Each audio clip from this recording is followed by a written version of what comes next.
I'm like 22, very creative, but not really very bright in the ways of the world. So he says, okay, you want to do that? I said, yeah, just drop me off at their plant. You go ahead and call on the customers. Give me 2 or 3 hours. Come pick me up. I'll have all the information you need. So I tried to look as young as I could, which wasn't tough when you're 22. And I put on a sweater and jeans and sneakers, and I walked in and I said, I want to talk to the president of the company. And when he came out, I said, I'm doing a paper for college on this industry.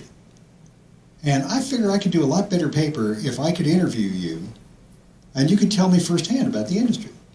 He said, sure, son. Come on up to my office. And we talked for about 2 hours, and he told me everything I wanted to know, gave me a tour of the plant, told me everything about not only the industry, which I really didn't care about, but about his business, which I did care about. Got all the information from Mel's report, filled it out, turned it in. Cool. Fast forward 2 years. Now, I'm a sales rep for GE in East Orange, New Jersey. My territory is northern New Jersey, New York City, a little bit in Connecticut. Sure enough, my sales manager comes out to me one day and says, we got to do this competitive report. We got to find out about Universal. Universal was a company that made ballast. Ballast is those things that make your fluorescent lights work. That's what we sold a lot of. They said, they want you to find this out. I said, no problem, Dave. I go in there looking as old as I could, which was a little trick for me because I was 24 at that time. I didn't look that old. But I put on my best suit and, went in. And I told the receptionist that I was from the Equal Opportunity Division of the federal government and that I needed to sit down with their vice president of personnel to make sure that the minorities and everything were well represented in their company. And she said, no problem. Didn't ask me for ID. I hadn't thought about the fact that she might. Never thought about that. And she didn't. Neither did he. Vice president came down, welcomed me up to his office, sat down, started chatting, and then I said, well, I need to know, how many employees do you have? So he told me. I said, well, how many are black, which I really didn't care about? How many are Hispanic? How many are women? How many are Asian? And I'm filling out all this stuff. And then we just got to chatting about their business. I said, boy, this plant looks really big. How big is it? So he told me.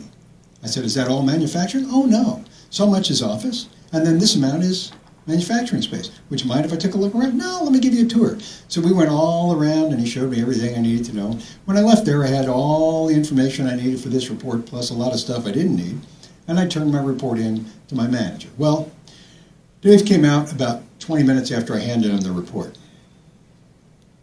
He said, usually when we do these, salespeople turn in a report that say, well, the manufacturing facility is about 20,000 square feet, and they've probably got about 2,000 employees. Your report says their manufacturing facility is 18,611 square feet, and of that, 7,492 square feet is office space. And they have 1,947 employees. I said, yeah, what's your point? He says, are you sure? And I said, absolutely. I will definitely guarantee you those figures are accurate. He said, how did you get them? I said, you don't want to know, Dave.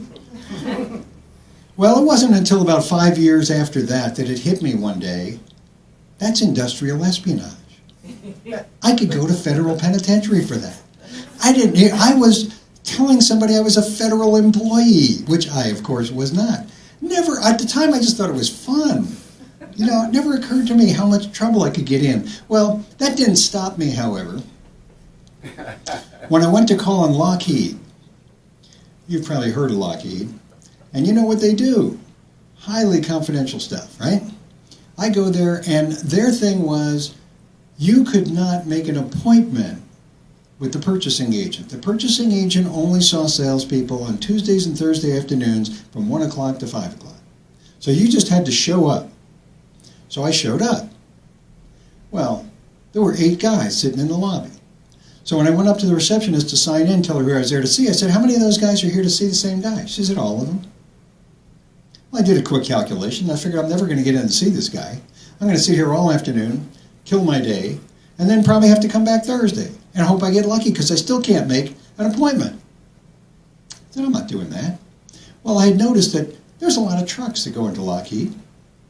So I pulled my car, my company car, my 1972 Plymouth Fury 3, looks just like an official car, over to the side, and I waited for another truck to come. And when that truck came, I pulled in behind him. And when he went through the gate, and the guy came out and saw all the papers and checked them all off, and then opened the 27 locks to let him in and opened the gates, and he went through, I went right behind him, and I just said, yeah, I'm with him.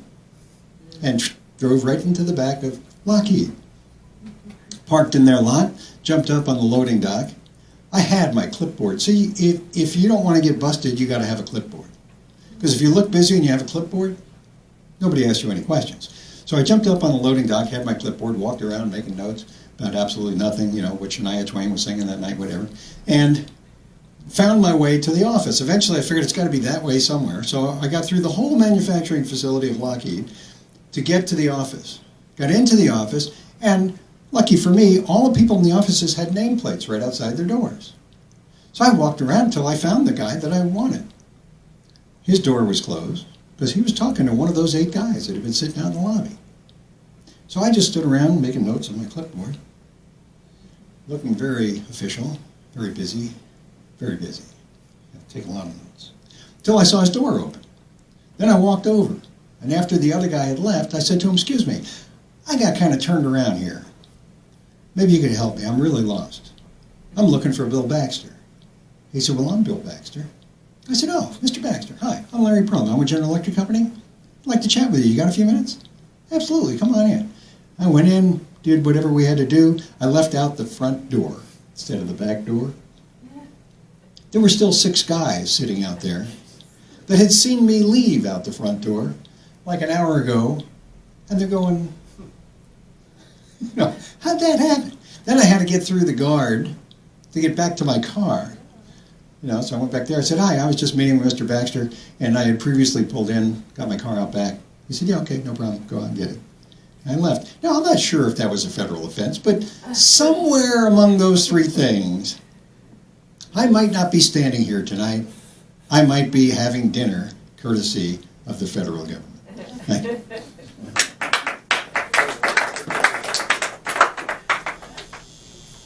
Well, this must be sort of retro night, because this guitar came to me in my early 20s too, and it's got quite a history.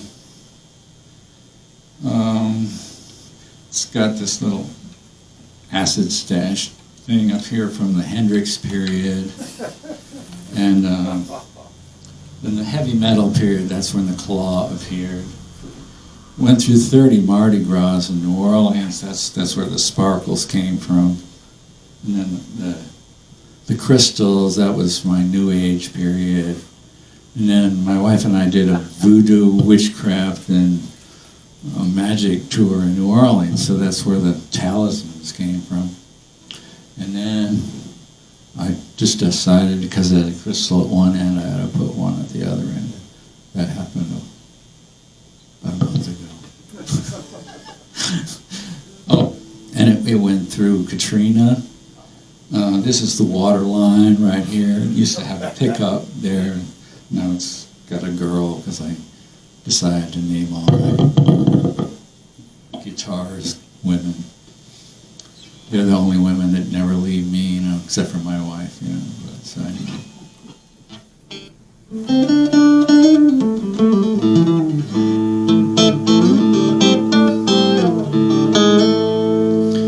So I'm feeling better now that I let my blues slip away.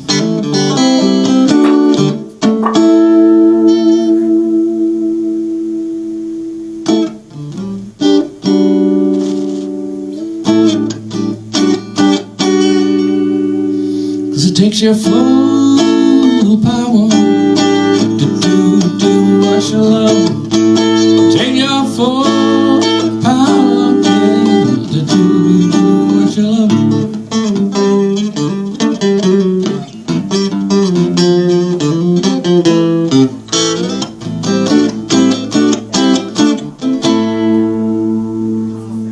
So you gotta rise to people before the lightning strikes your tower,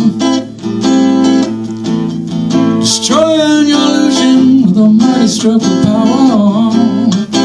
You gotta rise up, you people, and open up the gates, get into the stream of life. It never is too late. Yeah, do it, do it.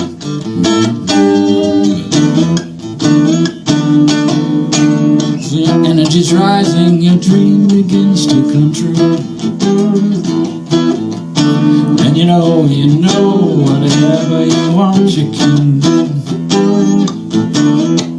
When your light gets bright, you can see beyond people's lies. And expand your mind to just about any size. So come to me now in the light miraculous. Stand in the void unbound. Hear the voice of your special angel with this sound.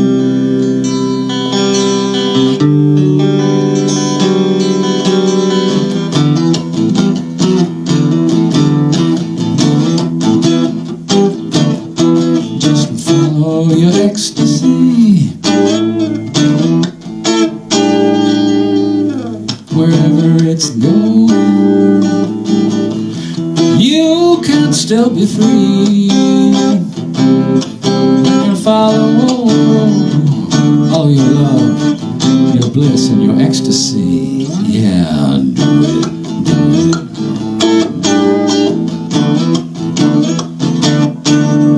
Be whole, be free, put a feather in your cap. Don't fall in the crack, don't step in the gap. Don't slip, don't slide, don't listen, don't hide. You know what it takes to keep your love alive.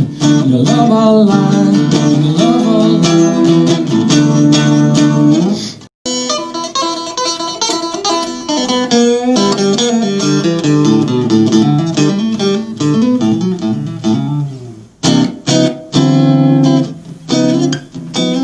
That's right. It's time to keep grooving. 'Cause I'm feeling better now that I let my blues slip away.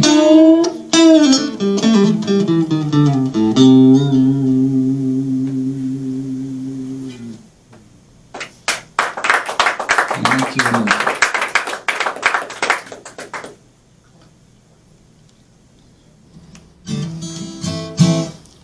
Been a little while since I played. I used to be in a band with my ex-boyfriend, and he got abusive and actually tried to kill me. So it's been a little while since I played music. So if I'm a little rusty, I do apologize. But let's see if I can remember this one. This is a song called She. You hear the guitar right? Yeah? Yeah.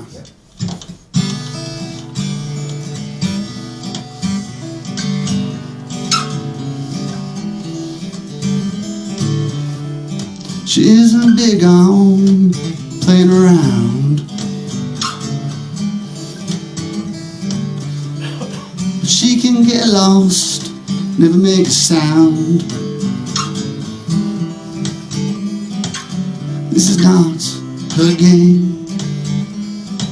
She don't play it the same. She turned around to change her view and acted like she saw something new. This is not her game. She don't play it the same.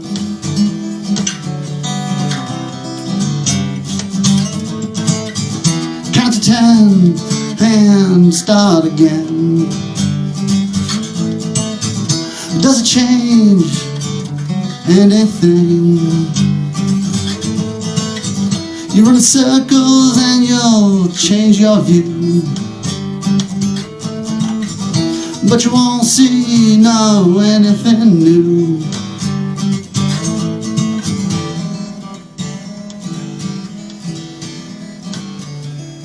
She started to find the truth she could take.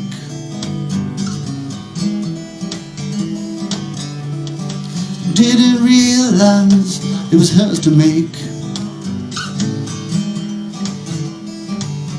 It's not a game.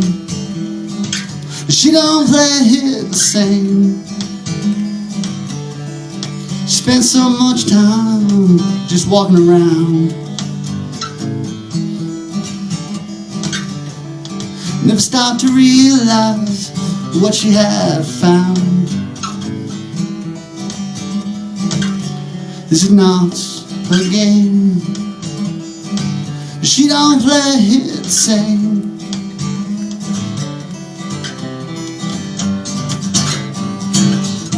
Count to 10 and start again. But does it change anything? You run in circles, sure you'll change your view, but you won't see, no, anything new.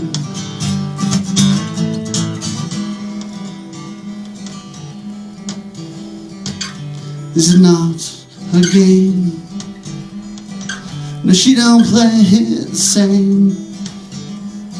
So this is not her game. No, she don't play it the same.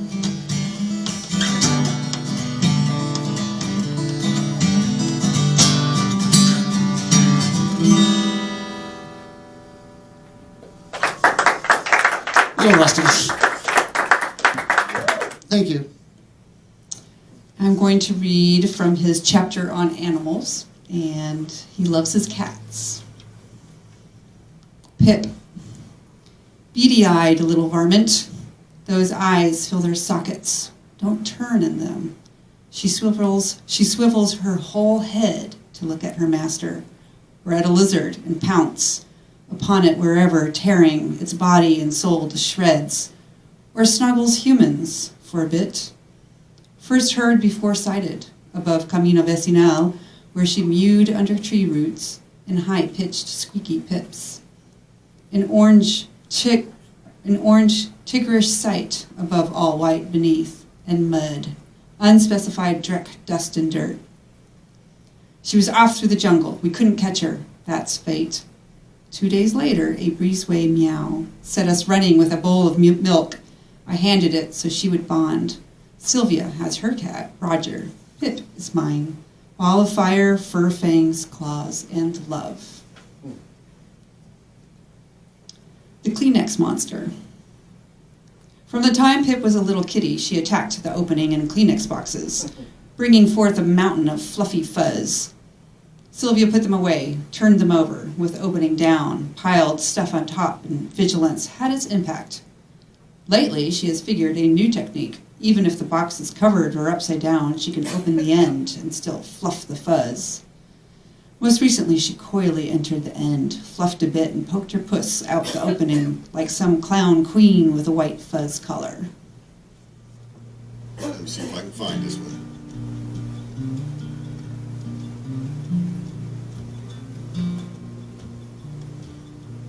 Go to sleep, you weary hobo.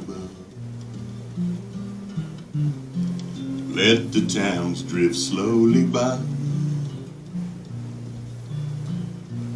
Can't you hear the steel rails humming? That's the hobo's lullaby. I know your clothes are torn and ragged, and your hair is turning gray. Rest your head in weary slumber. You'll find peace and rest one day. Go to sleep, you weary hobo. Let the towns drift slowly by. Can't you hear the steel rails humming? That's the hobo's lullaby. Don't you worry about tomorrow. Let tomorrow come and go. Tonight you're in a nice warm boxcar, safe from all that wind and snow. So go to sleep, you weary hobo. Let the towns drift slowly by. Can't you hear the steel rails humming? That's the hobo lullaby. I know the police cause you trouble. They cause trouble everywhere. When you die and go to heaven, you'll find no policeman there. So go to sleep, you weary hobo. Let the towns drift slowly by. Can't you hear the steel rails humming? That's the hobo's lullaby. I grew up in a town called Marion, Ohio. It was the western terminus of the Erie-Lackawanna Railroad, and they went bust up in '82. It was pretty big, 3,500 employees gone, you know, that kind of thing. They had this huge auction. I mean, it was a monster. The whole train yard, they sold everything that basically wasn't nailed down. And after the auction, all across the county and really the whole part of that state, you would see these Erie-Lackawanna boxcars in a farm, you know, along beside a barn. They used them for sheds and, you know, man caves of the day, whatever. You know, a couple people even converted them into houses. You know, built around them, you might say. I'm sure you've all seen what they did to log cabins. You know, there's a lot of log cabins around that you don't know it because they're covered over. So a friend of mine took me out to a friend of his to watch a Buckeyes game back when I still cared. And this guy started talking about his grandpa, who on their farm there was a hobo camped in the back, and when he was a boy he used to go back there and hang out. So I took a trip back, and there were some old bridge abutments left and rails, you know, the tracks were long gone. So I kind of keep a harmonica handy. It's got a couple of reeds froze up on it, but it's enough for me to write on. And I sat down and wrote this. What happened to hobos down that nickel-plated road? I guess that's how the story goes. My friend the caboose and freewheeling on the loose. Goodbye, I can't bring myself to say. Now when it rains outside, I dust that scrapbook in my mind and turn back the hands of time. I reminisce in black and white, a stowaway in the night. I've got them safely salted away.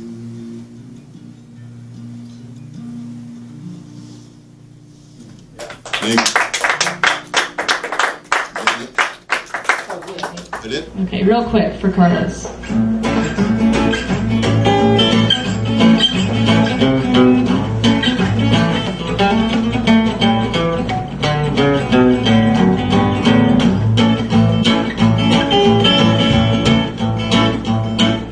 I squint to see the candlelight. Squint to see the candlelight, yeah, all night. I looked up 'cause I thought I saw something flying through the sky. Thought it might even be some sort of UFO, you never know. With all these airplanes in the sky, airplanes in the sky, airplanes in the sky, airplanes in the sky. 'Cause they got a war to fight, they got a war to fight, I've got a war to fight, you got a war to fight.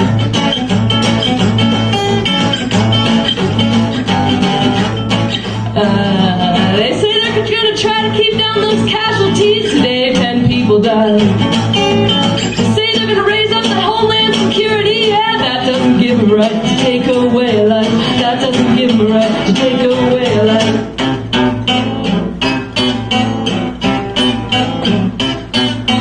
Airplanes in the sky, airplanes in the sky, airplanes in the sky, airplanes in the sky. 'Cause they gotta want to fly, they gotta want to fly. I've gotta want to fly, you gotta want to fly. We gotta want to fly, we gotta want to fly, we gotta want to fly.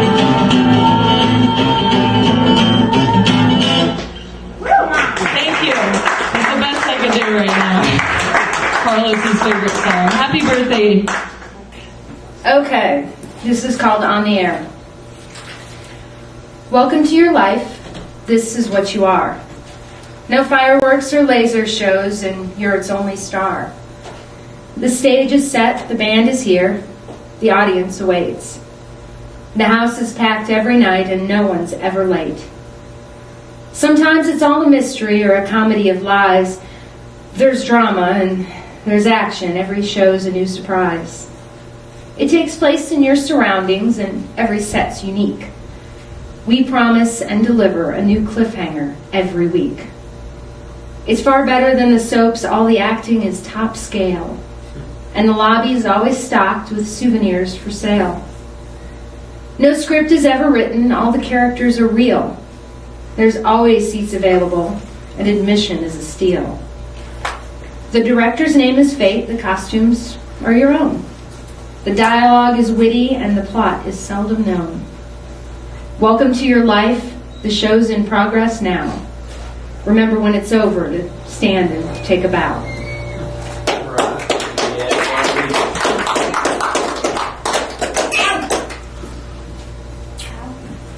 Shopping. So how do you choose? When you're at the grocery store looking for the perfect box of cereal, is it the one that's the cheapest? Is it the one with the least amount of fat? Are you one of those people that are obsessed with expiration dates, constantly putting back that gallon of milk for one with a later date on it? One a little younger? Do you go for the packaging, or are you the type that insists that the package doesn't matter? That it's merely a coincidence that the outside is beautiful, and that the inside is just as good as the plain wrapped brand that you've been consuming for the last 5 years? Does it matter that the outside trappings are deliberately that lovely because the inside has absolutely no substance? It's a marketing scheme to fool you. And when you finally realize all that, when you finally figure out all that has been done to you and that all of it worked, will you feel a little bit cheated? Will you just feel a little stupid? Tell me, how do you choose the perfect box of cereal when you're at the grocery store? Are you using the same methods that you use to choose a girlfriend? Well, I hate to be the one to tell you, but if you're paying for the flashy, trendy packaging, you're going to find that's all you're going to get. Let's hear it for James one more time.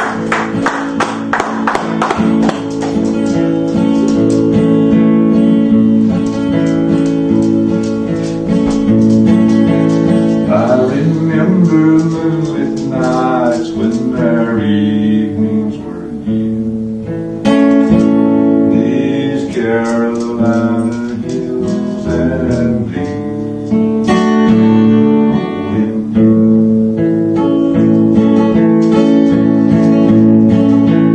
I remember when we met, Ray smiled and that Davy stood. You lingered at my place just to giggle, tease and flirt. Yes, I remember moonlit nights when our evenings were new.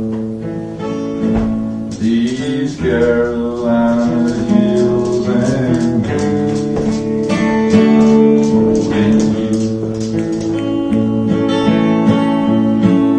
remember the soda shop cafe, cherry coke and Boston green pie. Held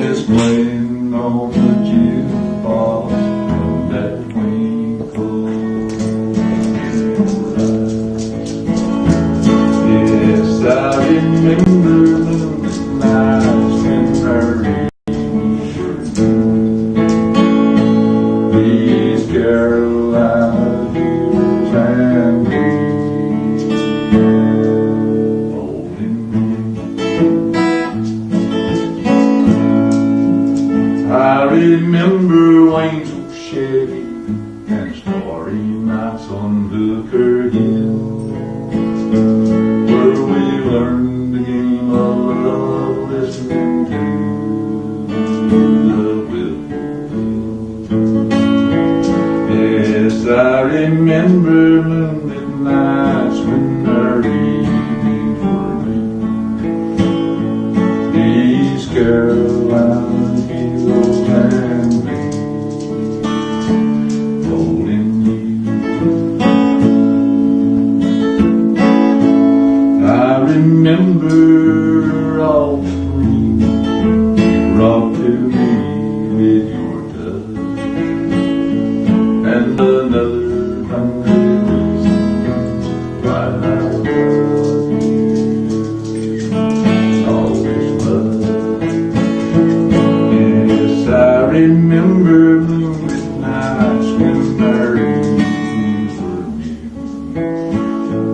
These Carolina hills and me holding you.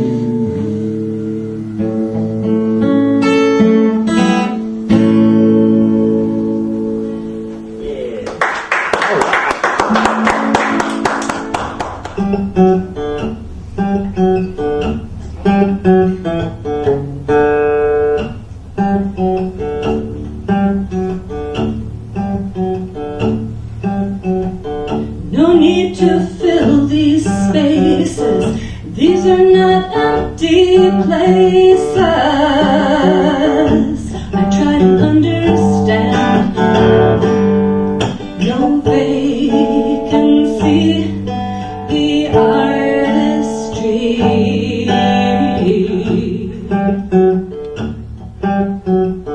Put the paintbrush down, it's alright. You can leave a little bit of the page white. It doesn't need a thing.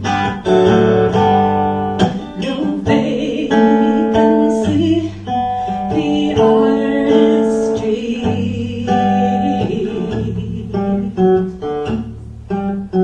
Nothing missing.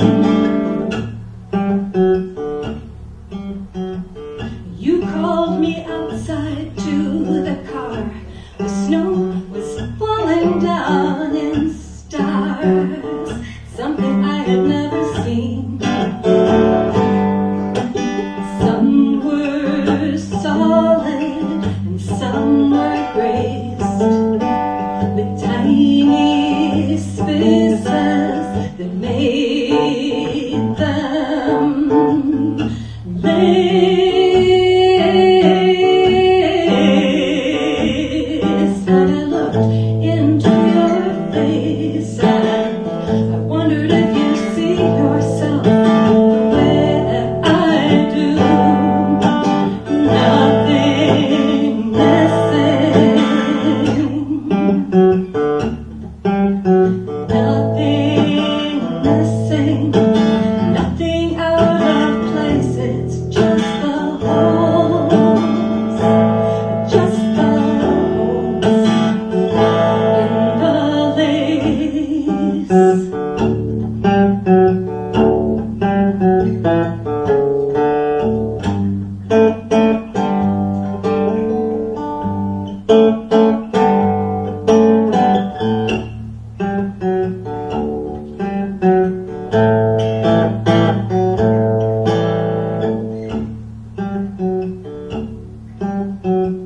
Sometimes I get upset, I get a little too deep inside my head, and I begin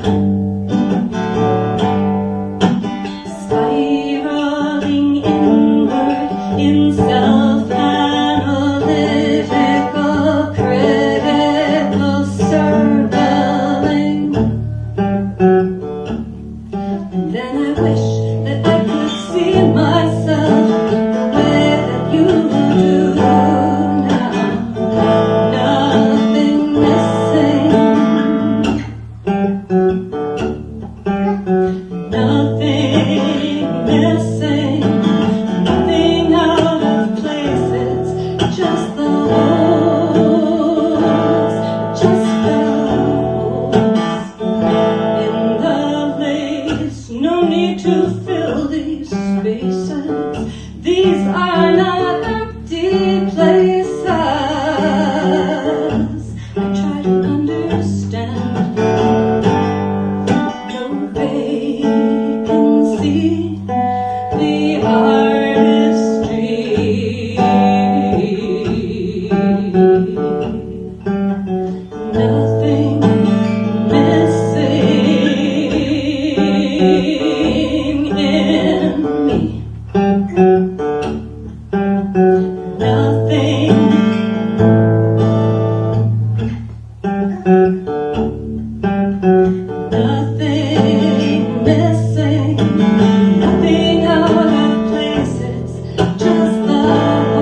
You're a really good audience participant, though. And you did the woo thing at the end. See, that's good. Performers love that enthusiasm. When they're all done and everybody's clapping, that's when you get to make those nice sounds. That's great.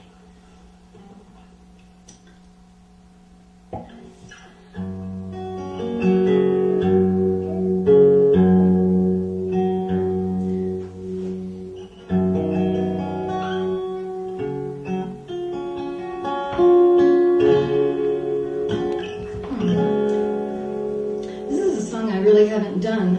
It's a newer one. And I'm hoping that the metaphor on this will come through. It really does connect well, I think, to the female sexuality component for Wednesday. And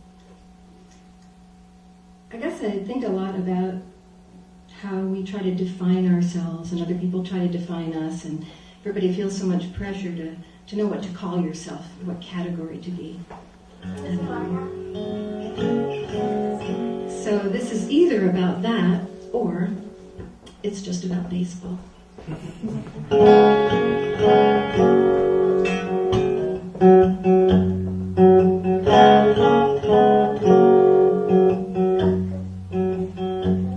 It's a miserable heat wave and the crowd is insane, but my girlfriend likes baseball and that's why I came for a dog in a bun, a day in the sun. I just came to have fun at the game. Now the air is electric, and the moment we sat, the crowd went apoplectic at the crack of a bat. I like red, I like blue, both are beautiful hues. I cheer for the home team and the visitors too.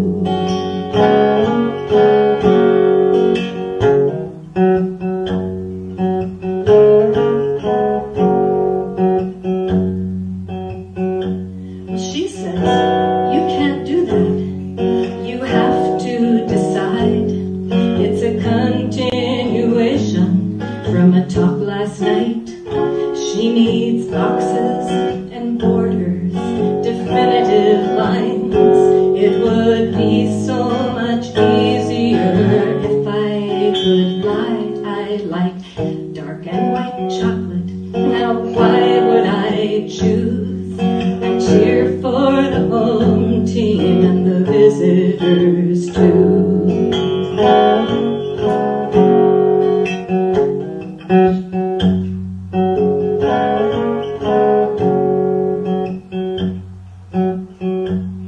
Now the bases are loaded.